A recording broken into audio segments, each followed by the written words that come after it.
Nici cine explică versetul ăsta? Însuși Domnul Iisus în versetele imediat următoare. Și dăm voie să construiesc pentru cei care vor face un studiu de text mai amănunțit.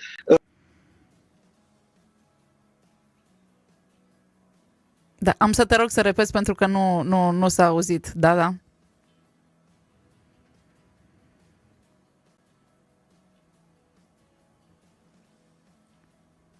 Vă reamintesc, vorbim cu pastorul Ciprian Burghelea de la Biserica Baptistă din Caran despre veghere, dar și despre doctrina aceasta despre care tocmai pastorul Ciprian Burghelea ne explica puțin mai devreme, despre doctrina iminenței. Continuăm interviul nostru, vorbeam despre versetul din Matei, capitolul 24, versetul 36, despre ziua aceea și despre ceasul acela nu știe nimeni, nici îngerii din ceruri, nici Fiul, ci numai Tatăl. Ce ofereați o explicație? Da, ați revenit. Am revenit. Da, îmi cer scuze, telefonul mi-a făcut figuri. Deci, în prima dată se face acest anunț, în versetul 36, că despre ziua aceea nu se știe nimeni și ca o concluzie spune: vegheați dar că nu știți în ce zi va veni Domnul vostru. Și între această anunțare a principiului și concluzie există explicația de la versetul 37 la versetul 41. Și ascultați ce zice Domnul Iisus El însuși despre propria lui venire. Cum s-a întâmplat în zilele lui Noe, aidoma se va întâmpla și la venirea Fiului Omului. Deci el face o comparație ca să înțelegem în principiu, ne dă un exemplu banal și copiii știu despre Noe și corabia lui și intrarea lui, ca să înțeleagă oricine. Textul acesta nu e pentru teologi, este pentru fiecare dintre noi care pot să înțeleagă Biblia și înțeleg un eveniment istoric, că Dumnezeu a distrus pământul prin potop și Noe a fost atunci. Deci, face referire la acele zile și el explică. Într-adevăr, cum era în zilele dinainte de potop, când mâncau și beau, se însurau și se măritau până în ziua când a intrat Noe în corabie, și ascultați, și n-au știut nimic. Se preia exact versetul expresia, verbul din versetul 36, nu știe nimeni. Cine n-au știut nimic? Ceilalți. Și n-au știut nimic până când a venit potopul și i-a luat pe toți, adică i-a omorât pe toți. Tot așa va fi și la venirea Fiului Omului, atunci din doi bărbați care vor fi la câmp, unul va fi luat, adică omorât, și altul va fi lăsat în viață. Din două femei care vor măcina la moară, una va fi luată și alta va fi lăsată în viață. Deci Domnul Iisus explică și spune că pe Noe potopul nu l-a luat prin surprindere. Ar fi fost ciudat după ce 120 de ani sau cât o construit corabia aia, potopul să-l fi luat pe Noe prin surprindere. Exact. Știi pe cine l-a luat prin surprindere potopul? Pe toți ceilalți i-au luat prin surprindere. De ce? Nu că n-au știut, ci că n-au vegheat la viața lor. Ce n-au vegheat? N-au vegheat ca acele cuvinte lui Dumnezeu care anunțau judecata să fie importante pentru ei. Ce însemna vegherea lor? Că nu știau informația, că refuzau informația. Asta este esența textului de aici. Asta este noțiunea principală și dacă cei care ne ascultă mai urmăresc înregistrarea acestei emisiuni, că nu am timp să subliniez cât de tare este și profundă această învățătură, ceea ce spune Domnul Iisus aici, că vegherea noastră înseamnă să iei cuvintele lui Dumnezeu și să le lași să fie da și amin, așa cum este Scriptura. Așadar, pe Noe l-a fi luat prin surprindere absența potopului. Nu prezența potopului, absența l-ar fi luat prin surprindere. De ce? Pentru că el s-a pregătit pentru acel eveniment. Ca și o concluzie.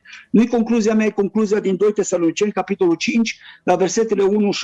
Versetul 4 este efectiv groapa în care se pune această doctrină a iminenței. Și nu eu am săpat groapa aia, Apostolul Pavel. Și ascultați ce zice Apostolul Pavel. Cât despre vremuri și soroace n-aveți trebuință să vi se scrie, fraților, pentru că voi înși vă știți că ziua Domnului va veni ca un hoț noaptea. Deci el ia această învățătură și o descrie, o detaliază. Nu lasă pe Ciprian Burghelea să inventeze sau pe unul sau pe altul să adauge sau să scoată ceva.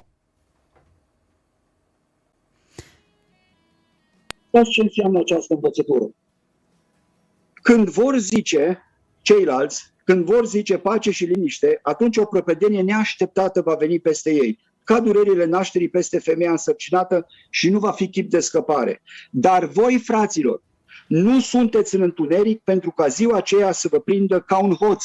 Vă mai citesc o dată versetul ăsta. Dar voi, fraților, nu sunteți în întuneric pentru ca ziua aceea să vă prindă ca un hoț. Cu alte cuvinte, pe noi, doctrina iminenței n-are cum să fie valabilă pentru noi. pentru ceilalți da. Nu că nu știu că va veni Domnul a doua oară, că ignor această posibilitate. Dar voi sunteți fii ai luminii, fii ai zilei, noi nu suntem ai nopții, nici ai întunericului, de aceea să nu dormim ca ceilalți. Cum dorm ceilalți? Că știu, toți au cuvântul acesta, vine Apocalipsa, se întâmplă ceva nasol. Toți știu că urmează, dar nu vor să se pocăiască, pentru că adevărata veghere începe, fundamentul vegherii noastre începe cu pocăința și apoi continuă cu o viață plină de evlavie. Așadar, pentru că există suficiente indicii ca să deosebim vremurile și să le înțelegem, noi avem obligația să vedem ca nu cumva să fim înșelați de învățături străine. Biblia spune că din pricina aceasta Dumnezeu le va trimite o lucrare de rătăcire ca să creadă o minciună. Eu am prezentat mai pe detaliu anumite aspecte din Scriptură, sunt și alte lucruri care nu am reușit să le detaliez, dar mă rog ascultătorii Radio Vocea Evangheliei să citească Scriptura, să nu ia cuvintele mele ca fiind adevărate, să se întoarcă înapoi la Scriptură și să asculte de cuvintele Domnului, pentru că au făcut legământ cu Tatăl, Fiul și Duhul Sfânt. Și acel Dumnezeu vorbește prin Scriptură și ne-a dat cuvântul Lui ca lumină și candelă pentru viața noastră. Nu cumva ca în evenimentele viitoare să ne prindă nepregătiți și cumva amăgiți de învățături care nu sunt din Scriptură. Și această doctrină a eminenței nu este în Scriptură. Cum veghem? Este o întrebare care se ridică în acest context. Am început. Da. La modul practic am început să-ți spun, practic nu pot să veghez, că acum ar trebui să închidem emisiunea și să încep să mă rog, să încep să citesc Scriptura și să încep să veghez. Noi oricum discutăm teoretic ce înseamnă să veghem, dar a veghea înseamnă, în mod foarte simplu, să urmărești anumite indicii, să le analizezi, să vezi viața ta cam în ce perioadă, în timpul, ce perioadă din ceasul lui Dumnezeu a istoriei suntem noi ca și generație. Ar trebui să ne răspundem fiecare dintre noi. Chiar credem cu adevărat că suntem generația din urmă? Avem suficiente indicii că suntem generația din urmă? Au mai fost și alte generații înaintea noastră care au crezut că sunt ultima generație și iată că nu au fost. De unde știm noi că suntem ultima generație? Eu personal sunt convins de lucrul acesta că suntem ultima generație. Avem atât de multe informații în direcția aceasta, probabil ar trebui să facem o emisiune numai pe subiectul acesta. De unde știm noi sau putem ști, putem verifica că suntem ultima generație și pentru că suntem ultima generație și construiesc de aici ca să-ți dau răspuns la întrebarea ta vis-a-vis de veghere, pentru că suntem ultima generație și avem indiciile acestea, toate aceste învățături nu sunt doar niște lucruri drăgălașe a teologilor care încearcă să găsească dacă se potrivesc sau nu anumite versete cu celelalte, ci pur și simplu aceste învățături despre a doua venire a Domnului Iisus în contextul lui Matei 24, care subliniezi scris bisericii, nu Israelului, bisericii. Israel, prin definiție, este biserică, pentru că biserică face parte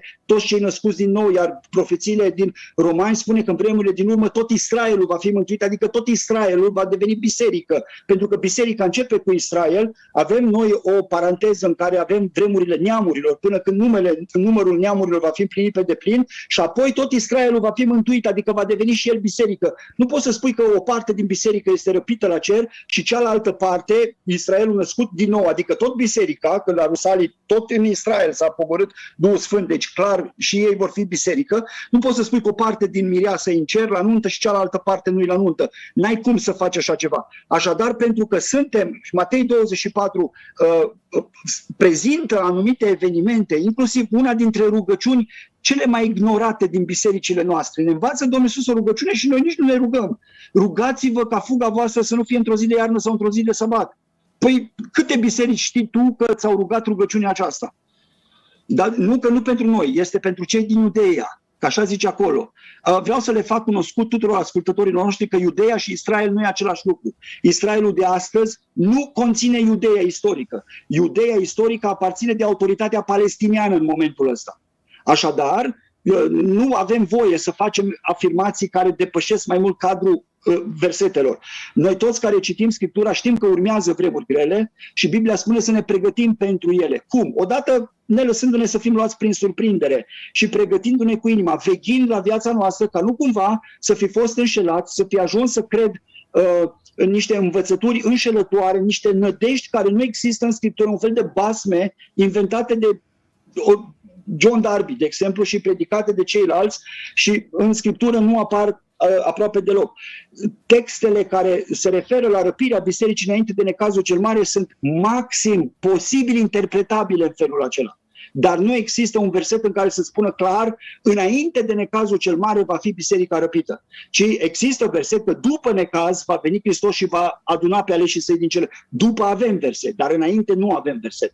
Așadar, ce înseamnă să veghezi este să te uiți la aceste învățături, inclusiv ceea ce facem noi astăzi. Este un strigăt pentru cei care ne ascultă, vegheați la viața voastră. Nu cumva să fi fost înșelați și evenimentele viitoare să vă ia prin surprindere. Ne apropiem, iată, de final. Dacă ai o concluzie, Ciprian, a ceea ce am discutat și apoi te invit să ne rugăm. Concluzia este că Biblia este mai actuală ca oricând. Și generația noastră are nevoie de Scriptură. Generația noastră are nevoie să pună întrebări și generația noastră are nevoie de călăuzirea Duhului Sfânt. Dumnezeu, într-adevăr, a pus între noi învățători și pastori și a dat anumite daruri și abilități celor din jurul nostru să ne învețe, dar cei din jurul nostru, în mod special pastorul, și vorbesc în dreptul bisericii mele, pastorul bisericii din Caran nu are dreptul să gândească în locul enoriașilor lui. El este slujitorul fraților săi. El va merge cu Scriptura și va încerca să le spună așa zice Biblia. Și trebuie în smerenie să-i slujească pe ceilalți. Orice predicator care vrea să-și pună punctul lui de vedere nu este de la Domnul și nu este din partea lui Dumnezeu. Așadar, concluzia este citiți Scriptura, citiți-o cu drag, iubiți-o și dacă sunt texte care nu se potrivesc după dorințele noastre, nu uitați rugăciunea Tatăl nostru în care îi spunem lui Dumnezeu, facă-se voia ta, precum în cer, așa și pe pământ, să se facă voia lui. Hai să vă zic un secret. Oricum se va face voia lui, dar ne va lua prin surprindere voia lui. Și dacă Domnul va trece biserica prin necaz, voi vă imaginați câți credincioși vor fi luați prin surprindere de acele evenimente? Înțelegeți că avem nevoie să veghem? Începeți cu cititul Scripturii. Începeți să vă puneți întrebări. De ce? Este ceasul din urmă. Este 12 fără câteva secunde pe ceasul lui Dumnezeu. Aproape că zice că deja e prea târziu. Că deja încep lucrurile să se împlinească sub ochii noștri. Dar asta este concluzia la care vreau să ajung. Citiți Biblia. Haideți să ne rugăm acum, la final. Doamne Iisuse, vreau să-ți mulțumesc pentru Scriptură, pentru această candelă care ai dat-o pentru picioarele noastre. Vrem să umblăm în lumina ei.